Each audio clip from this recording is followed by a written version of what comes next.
bienvenue dans le 56cast numéro 106. Alors, on avait dit qu'on arrêtait les éléments chimiques, mais on va reprendre les éléments chimiques, vous allez comprendre pourquoi. D'abord, je vous présente les gens qui sont à côté de moi, parce que ça se fait. Bonjour Erwan Cario, mon chroniqueur préféré. Bonjour Margot Calon, bonjour. Vous êtes responsable de communication scientifique au CNRS, et on va parler de la marche pour les sciences qui a eu lieu samedi dernier, parce qu'on enregistre une semaine avant, et vous voyez une semaine après.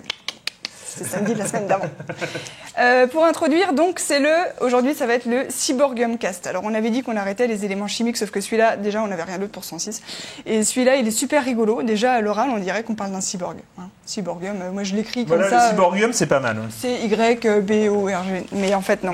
En fait, ça vient de Glenn Theodore Seaborg, S-E-A-B-O-R-G, qui est un chimiste américain, un grand chimiste américain qui a eu le Nobel en 1951 parce qu'il a découvert un sacré paquet d'éléments, dont le plutonium, l'américium, le curium, le berkelium, le californium, dont nous avons déjà parlé, des éléments 94 à 98, c'était un peu son équipe. Et ce qui est rigolo, c'est qu'il y a eu plein de polémiques. Déjà, on était en pleine guerre froide, on était en 74. Le cyborgium a été découvert quasi simultanément par les soviétiques, ça c'était en juin, et par les américains, ça c'était en septembre. Dispute de paternité. Du coup, les soviétiques ont gagné. Non, les soviétiques n'ont pas gagné parce qu'en fait, ils l'ont fait moins bien. Alors, j'ai pas compris les détails, mais il y a des questions d'angle, c'était pas bien rond, je sais pas quoi. Enfin, donc, je sais pas comment on peut faire moins bien. Je sais pas, je suis pas spécialiste, mais en gros, il y a une autorité apparemment qui décide si c'était bien synthétisé ou pas. Il faut confirmer après. Et ils ont dit en 92, donc ça a duré quand même un paquet de temps, presque 20 ans, que ça avait été mieux fait par les Américains. L'Union internationale de chimie pure et appliquée. Voilà, c'est elle qui tranche. Et en plus, il y a eu un problème avec le nom, parce que les Américains, comme on leur a dit que c'était eux qui l'avaient mieux synthétisé, ils se sont dit, c'est nous qu'on va le nommer. Donc ils ont proposé en 94 de le nommer Cyborgium. Catastrophe, qu'est-ce qu'il fallait pas dire? Monsieur Cyborg était encore vivant. Et on avait dit que non, on ne nomme pas d'après des gens encore vivants.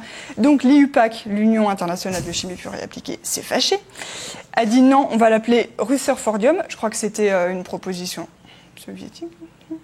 Et d'ailleurs, ça a donné son nom à un autre élément dont on avait déjà parlé dans une autre émission.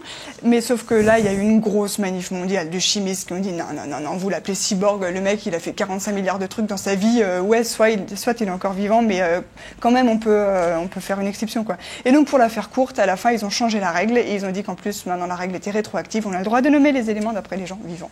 Et du coup, Glenn Theodore Seaborg, il était hyper... il pouvait mettre « j'ai un élément ». Chimique à mon nom. Un peu modeste, genre oui, ça me fait un petit peu plaisir. C'était gênant qu'il y ait toute cette polémique, mais bon, ça fait plaisir. Voilà, bon, on va parler de la marche pour les sciences.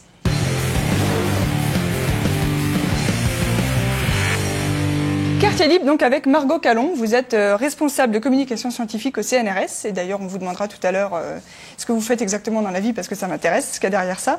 Et vous avez co-organisé, donc, cette année, la Marche pour les sciences. Alors attention, à ne pas confondre avec En Marche pour les sciences, parce que même si on va parler politique... Qui n'existe pas d'ailleurs. Non, alors voilà.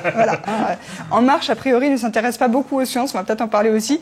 Et deuxièmement, à ne pas confondre avec Science en Marche, qui est un collectif, alors purement français, je crois, qui a été créé en 2014 et qui s'occupe plus de budget et de recherche, de budget et de recherche d'enseignement supérieur. Okay. Donc là, c'est venu d'où cette idée de faire une marche pour les sciences samedi dernier? Alors aux États-Unis, c'est venu juste après l'investiture de Trump, en suivant l'exemple un peu de March for Women, qui a eu beaucoup de succès. Les scientifiques, les chercheurs sur Reddit ont commencé à discuter et à dire... March for Women, pour resituer, c'est juste après l'élection de Trump, parce que Trump n'étant pas reconnu, on va dire, pour l'égalité homme-femme et sa vision et son comportement vis-à-vis des femmes, il y a eu une réaction rapide et massive aux États-Unis, dans plein de villes aux États-Unis, où il y a eu des grandes manifestations et qui ont inspiré, c'est ça, ce mouvement-là. C'est ça. Et d'ailleurs, samedi dernier, on a vu plusieurs personnes. Je ne sais pas si vous savez, mais le symbole, c'était le bonnet rose avec des oreilles de chat. Et on a vu, même à Paris, on a vu plusieurs personnes avec le bonnet rose et les oreilles de chat, etc. Donc c'est vraiment dans la continuité de ce mouvement-là. Trump est l'ennemi des femmes et des sciences, donc on va aussi faire. Et des sciences. Alors ça, c'est vraiment, c'était assez clair pour les chercheurs. Il fallait vraiment faire quelque chose pour attirer l'attention des citoyens et des médias sur cette question-là le plus rapidement possible. Ils se sont mobilisés immédiatement. Je pense que dès le 27 janvier, il y avait déjà une date qui a été choisie, qui était donc le 22 avril parce que c'est le jour de la Terre.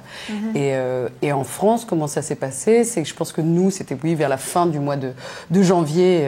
Il y a plusieurs personnes qui sur Twitter ont commencé à se demander, bon, nous aussi, il en faut une en France, c'est très important pour soutenir les Américains, mais aussi parce qu'il y a un contexte français à défendre. Moi, c'est pareil. Moi, j'étais devant mon ordinateur. J'ai vu la marche aux États-Unis. J'ai fait, mais il faut qu'on fasse la même chose. J'ai fait une page Facebook. Je suis allée voir sur Twitter ce qui se passait. On s'est très vite rencontrés et on a dit qu'on allait organiser ça. Donc, finalement, c'était mondial. Je crois qu'il y a eu des marches dans plein de pays. Et en France, il y avait quoi, une vingtaine de villes?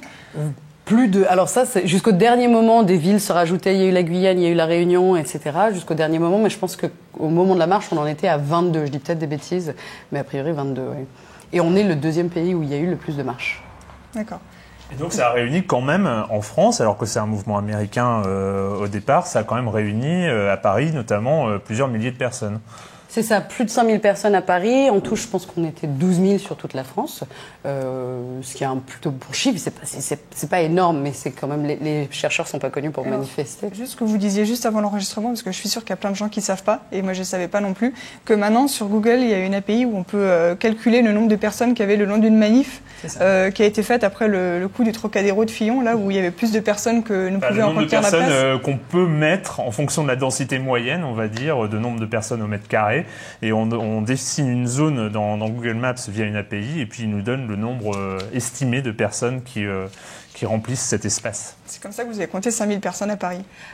Non, nous, on a compté 5000 personnes parce qu'on a des mathématiciens, des statisticiens qui se sont posés sur le côté, qui ont littéralement compté. C'est mon directeur de l'Institut des systèmes complexes, qui est mathématicien et statisticien, qui s'en est occupé, qui a compté à la main, un par un, les personnes. Et on en est venu à plus de 5200. Et c'est le chiffre donc qu'on a annoncé à la police, à la préfecture, etc.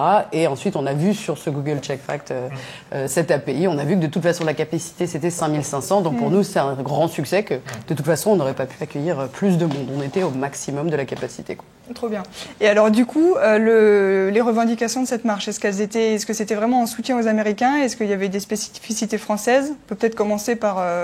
Alors le soutien aux Américains, c'était le gros point de départ. C'est vraiment hyper important parce que tout simplement les décisions qui sont prises par l'administration américaine, notamment concernant le changement climatique, nous concernent évidemment tous. La recherche et les sciences, c'est universel. Quoi qu'il se passe dans un pays impacte un autre pays, et surtout quand il s'agit des États-Unis qui parlent de ne pas ratifier le traité de Paris et le traité de Tokyo, etc. Donc c'est hyper important. Donc ça, c'était l'un des points, mais très vite, évidemment, nous, on a beaucoup de choses à dire en France. Il se passe beaucoup de choses.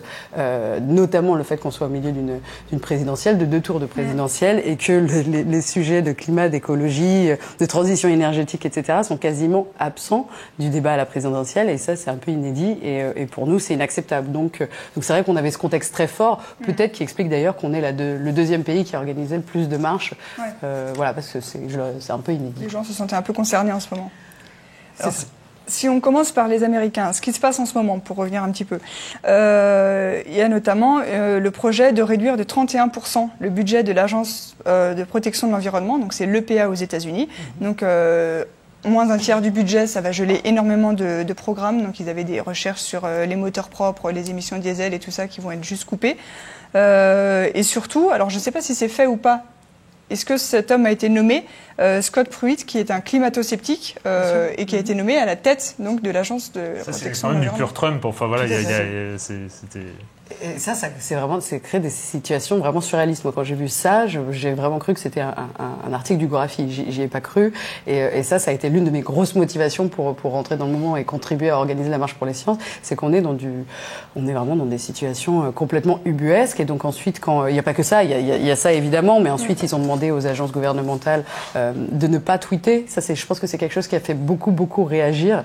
Et notamment eux, en réaction à cette interdiction de tweeter leurs résultats, ont créé des Twitter qui leur étaient propres avec Rogue. Sur le climat spécifiquement, on ne tweete plus sur le climat ou Il y a plusieurs agences qui ont été concernées. Il y a eu la NASA, il y a eu ça, il y a eu les gardes forestiers, il y a eu voilà, il y a vraiment eu beaucoup de. Je ne sais pas si c'était un mot d'ordre général sur toutes les agences gouvernementales de recherche, mais en tout cas il y en avait beaucoup qui étaient concernés. Donc aujourd'hui, si vous voulez avoir des vraies infos, par exemple sur ce qui se passe à la NASA, il faut aller chercher le Twitter Rogue NASA, Rogue qui veut dire donc en révolte, et c'est là que vous aurez les informations non censurées des agences gouvernementales de recherche aujourd'hui.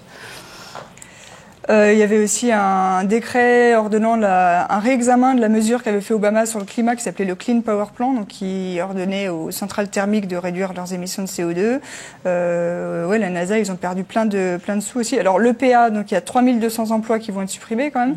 Et à la NASA, ils coupent spécifiquement les programmes sur les sciences de la Terre, sur le climat, le changement climatique. Notamment, il y a un satellite qui s'appelait OCO 3 qui devait mesurer le taux de CO2 dans l'environnement et qui a été mis à la poubelle. Là. Donc c'est une catastrophe assez générale. C'est une catastrophe et c'est surtout un message assez choquant, notamment par exemple le fait que ils ont été très très rapides, c'est-à-dire que très rapidement après l'investiture de Trump, par exemple sur le site web de cette agence gouvernementale pour l'environnement, les informations liées au climat ont été tout simplement supprimées. Voilà, supprimé, plus accessible au grand public, comme ça devrait être le cas. Et ça, c'est très très choquant quand on supprime de l'information. Et ça a donné lieu du coup à un mouvement de sauvegarde des données. Je crois que c'est Berkeley notamment qui a tout de suite pris des mesures, fait appel à l'UNESCO pour que des serveurs dans d'autres pays, je sais que nous par exemple, on a été sollicités pour éventuellement sauvegarder des données parce qu'elles sont menacées. Pour l'instant, rien n'a été fait. Il y a pas des copies d'urgence. Voilà, juste en prévention, il faudrait vraiment faire des copies d'urgence sur toutes ces données. Et c'est pas que le climat, par exemple. Je sais qu'il y avait des informations et des sites qui ont été menacés, notamment en ce qui concerne les animaux et la recherche, etc. C'est des données qui sont potentiellement menacées. Et donc il y a quand même deux points importants venus des États-Unis qui font que c'est quand même assez spécifique. C'est que, les États-Unis n'ont jamais été, en tout cas jusqu'à récemment, des champions de la lutte contre le réchauffement climatique. Il a fallu quand même un peu les pousser dans une direction. Et c'est vrai qu'Obama, sur les derniers temps, avait fait des gestes là-dedans. Et puis là, du coup, on revient en arrière, on revient des décennies en arrière. Et puis c'est quand même un pays super fort en termes de recherche scientifique. C'est quand même et du coup, il y a eu.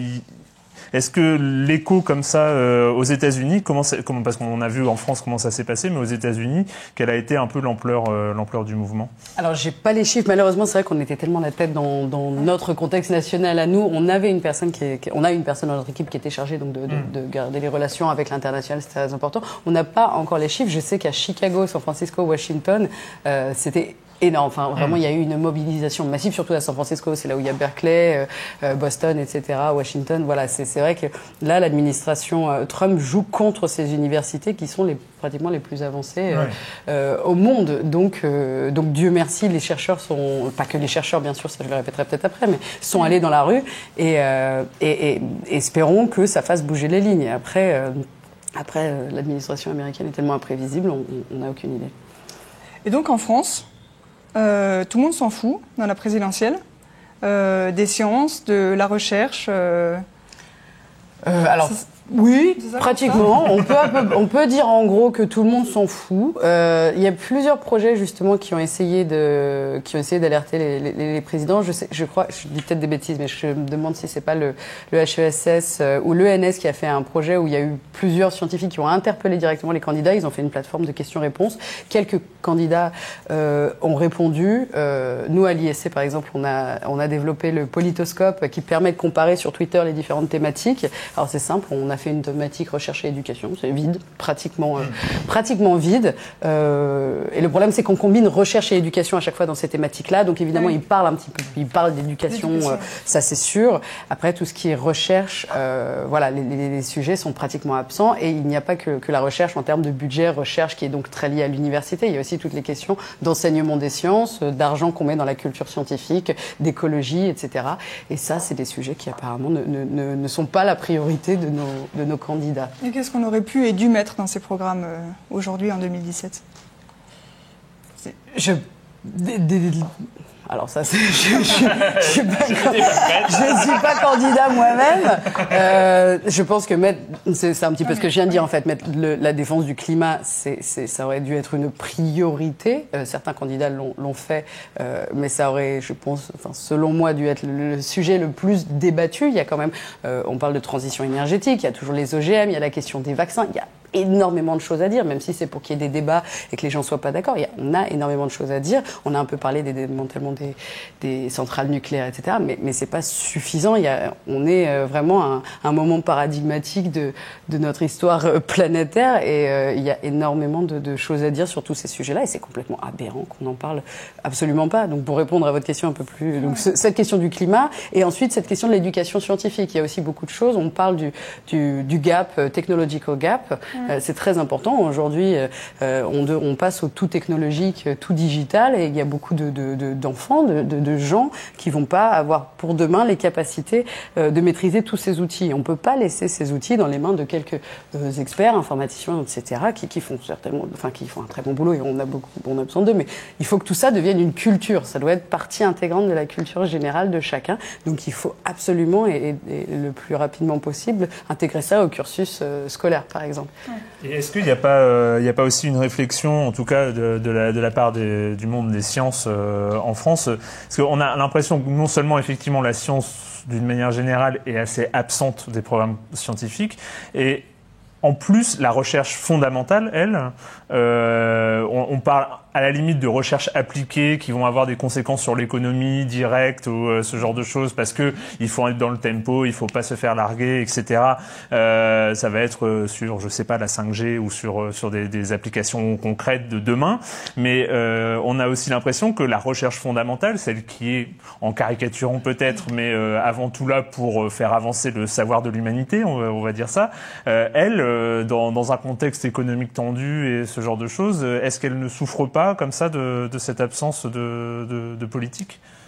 Oui, bien sûr. Ça, même quand on n'est pas dans un contexte de présidentiel et quand on n'est pas dans un contexte de crise économique, de toute façon, de manière générale, tout ce qui n'est pas appliqué souffre beaucoup plus. Quand on est sur un temps long de recherche et non pas sur un temps court qui correspond plus et aux médias et aux élus, etc., c'est très très compliqué. Mais il y a un gros travail qui est fait quand même de communication pour expliquer pourquoi est-ce que la recherche sur le temps long est importante. Mais bien sûr que ces gens-là en souffrent et je pense aussi et c'est là où je le précise, quand on parle de science, on parle pas que de sciences dites dures, même si on déteste ce terme-là, on parle aussi de sciences sociales. Et là, il s'est passé quelque chose qui a été, je pense, un petit peu important, et le CNRS notamment a beaucoup agi pour ça, c'est au moment des attentats.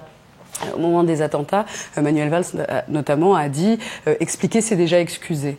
Et là, en fait, il y a tous les sociologues qui depuis des dizaines d'années travaillent avec peau de chagrin sur les questions d'islamisme, etc., d'éducation, voilà. Là, on dit nous, ça fait des dizaines d'années qu'on vous envoie des alarmes et qu'on vous dit de nous donner des financements et parce qu'on peut vous aider à prendre des décisions informées et éclairées sur ces questions-là. Voilà, on y est. Et donc là, le CNRS a sorti du budget pour voilà. Et donc ça a été un moment important, mais il faudrait pas qu'on attende, il n'y a pas d'équivalent, mais des attentats ou des événements comme ça pour qu'on se dise, ah tiens, eux, on les a jamais écoutés, c'est peut-être le moment de faire gaffe à ce qu'ils font.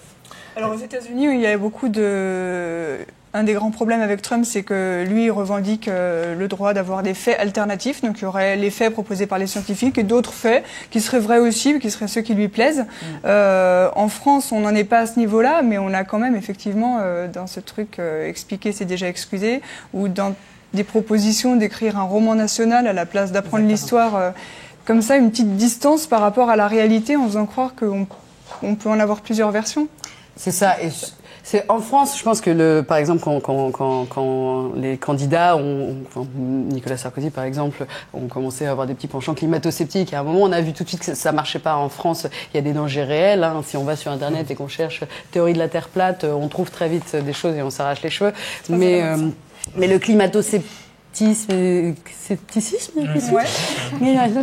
Et pas encore, c'est pas encore un mouvement vraiment aussi ancré qu'aux États-Unis. Par contre, on a en effet cette idée qui est très dangereuse sur l'histoire, et c'est pour ça que j'insistais. On parle aussi de sciences sociales. Nous, quand on se permet de parler de décolonisation ou du Veldiv, etc., et qu'on dit comme ça devant les médias, parce que ces gens-là sont plus écoutés que les chercheurs, t'as les historiens derrière, dont c'est la spécialité, qui travaillent à partir d'une méthode scientifique. Il faut le rappeler, qu'on soit philosophe, historien, sociologue, on travaille à partir de méthodes scientifiques.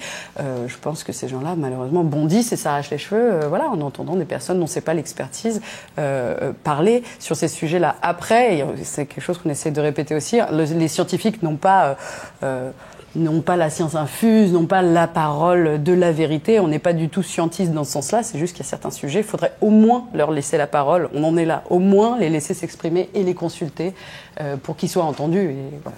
Oui, puis il y a un rapport aux faits aussi dans les sciences. Enfin, il y a un rapport à l'observation, il y a un rapport à ce qui se passe réellement. Et c'est vrai ce que disait Camille, c'est qu'on a l'impression qu'il y a quelque chose qui se distend en ce moment dans la société.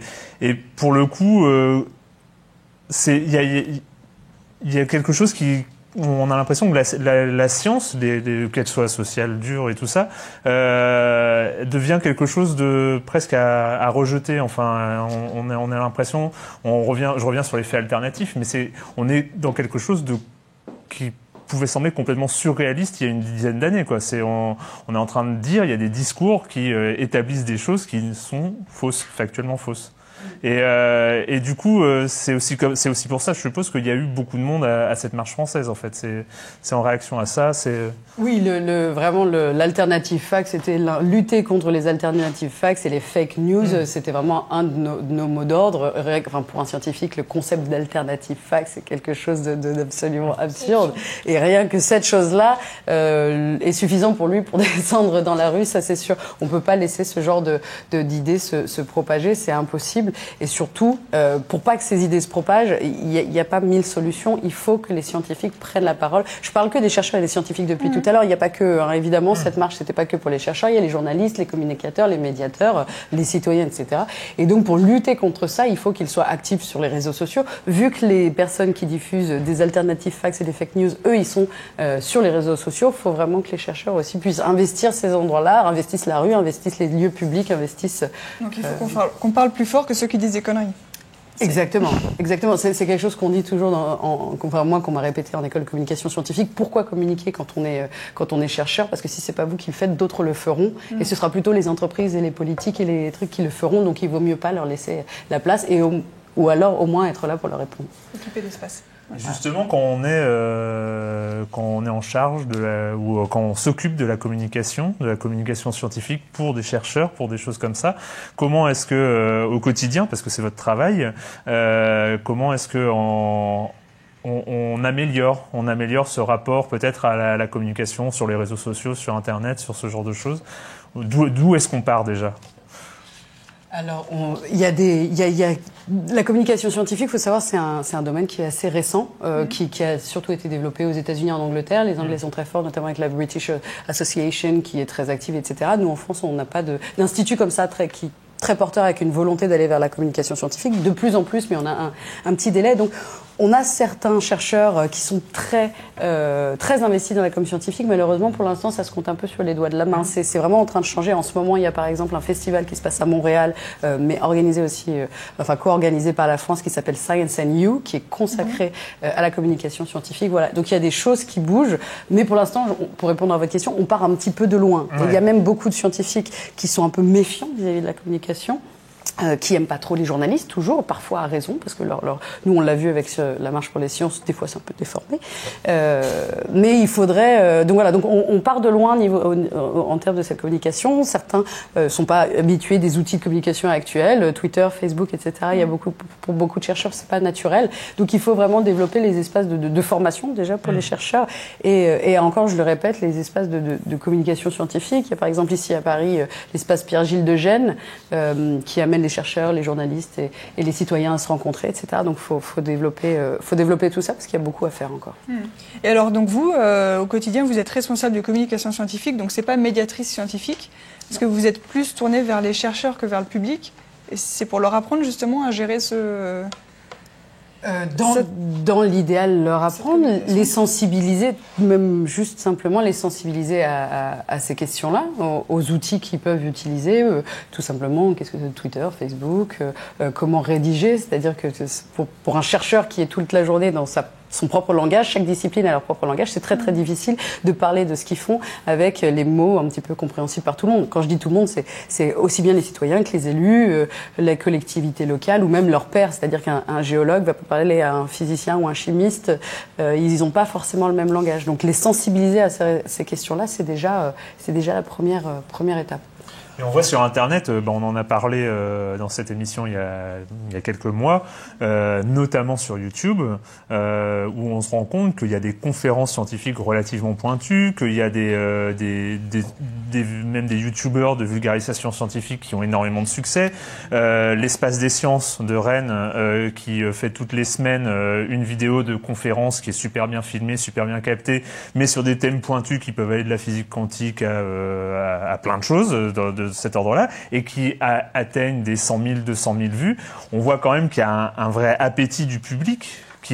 Moi, je l'ai presque découvert, cet appétit-là, parce qu'avant, finalement, la communication scientifique vers le grand public, avant, c'était par quelques livres de vulgarisation et quelques revues de vulgarisation aussi scientifique. Mais aujourd'hui, on se rend compte qu'il y a un vrai appétit du public pour ça. Est-ce que c'est quelque chose aussi que vous remarquez que quand un chercheur communique bien, ou sait communiquer, est-ce qu'il a facilement un écho dans... C'est une question un peu compliquée. On a parlé vraiment les chaînes YouTube scientifiques, c'est quelque chose qui est vraiment super, dont on a énormément parlé là ces derniers temps. Pour nous, dans la communication scientifique, c'est pas quelque chose de nouveau. Ça fait très longtemps qu'il y a des chaînes en Angleterre, notamment Brian Cox, etc., qui font des choses très bien à ce niveau-là. Et ça reste quand même un public très pointu. Si on regarde le profil du public, des personnes qui suivent ça, c'est des chercheurs eux-mêmes, des étudiants en sciences dans des universités très actives, etc. Évidemment une portion du grand public, mais peut-être encore pas assez significative. Ouais. Donc il y a un vrai engouement et c'est super. On est obligé, il faut passer par là et s'en réjouir. Mais on n'est pas encore à l'appétit du public pour les sciences. On le constate notamment avec la place réduite qu'ont les sciences dans les médias, la place réduite qu'ont les sciences à la télévision. La télévision qui reste encore le média principal. Heureusement que maintenant c'est en train de shifter, de se déporter sur Internet, et c'est pour ça qu'en effet, il faut investir massivement. YouTube, bien sûr, mais même un petit peu envisager quels sont les autres médias, parce qu'un jour YouTube va être obsolète. Les générations d'aujourd'hui regardent peut-être moins YouTube que nos générations à nous. Donc voilà, essayer de réfléchir à même de nouveaux médias. Là, c'est programme. Ouais. Il y a du boulot.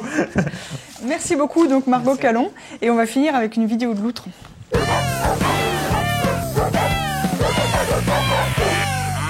Parce qu'il n'y a rien de mieux pour l'optimisme qu'une vidéo de loutre, surtout quand c'est un bébé loutre qui apprend à nager. Alors, c'est pas inné chez eux, il faut que la maman leur apprenne. Ça se passe dans le zoo de l'Oregon, aux États-Unis.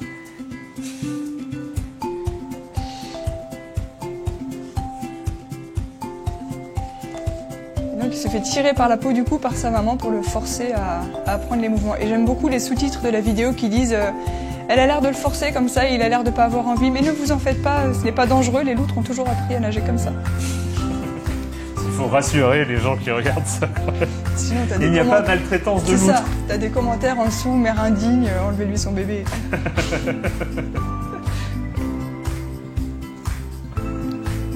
Merci pour cette choupinetterie, le zoo de l'Oregon. Et à la semaine prochaine. Salut. Ciao.